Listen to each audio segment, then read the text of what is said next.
And last but not least, I really think of my relationship with God in a metaphorical, parable sense, if you may, right?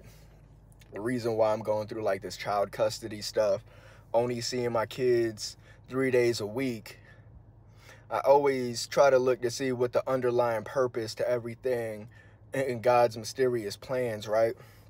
Now, I drew some sort of conclusion, right, that went similar along the lines that, hey, I turned my back on you. I turned my back on God at times, and this is going to be another two-part um, statement, right?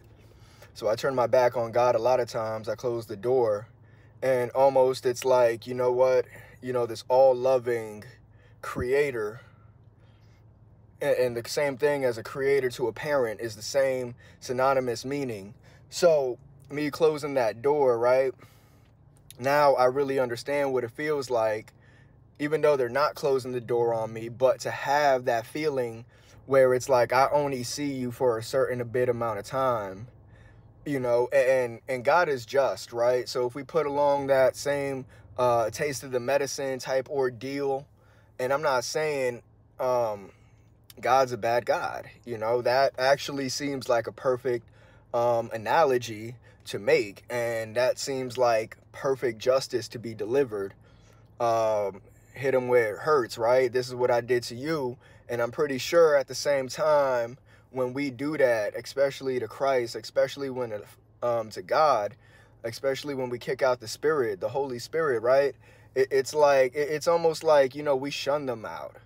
We don't want the family invitation, etc., etc. So to have that really bestowed upon me, it's really an eye-opener. And my second part was today is like, I love it when God still has mercy and favor to give me opportunities, right? Now, my physical parents, it's crazy.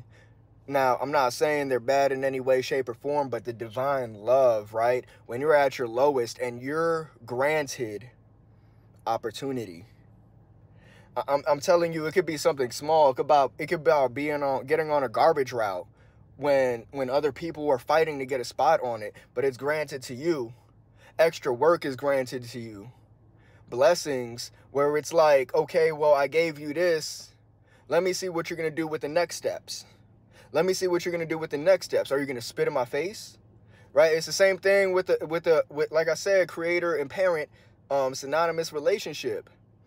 You as a parent, you give your child something and he spits in your face, you're going to be reluctant, right, to give that kid another blessing until he proves himself, herself, right? Let's just say this is a hypothetical, don't take it personally. Let's just say you gave your kid 10 grand and he blew it on drugs and all that. You would be reluctant until he proves him or herself again to show you that he is capable or she is capable and responsible, right?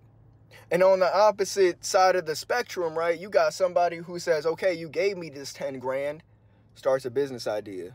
Might fail, but hey, at least you tried in a sense to show me that you're willing and capable to do the right thing composed to the wrong thing. And I think that would go more the distance when trying to appease the relationship that you need with God, is to go that distance, show respect, show loyalty, show commitment. And that also means don't go back on your word. Remember, never make a girl a promise you can't keep.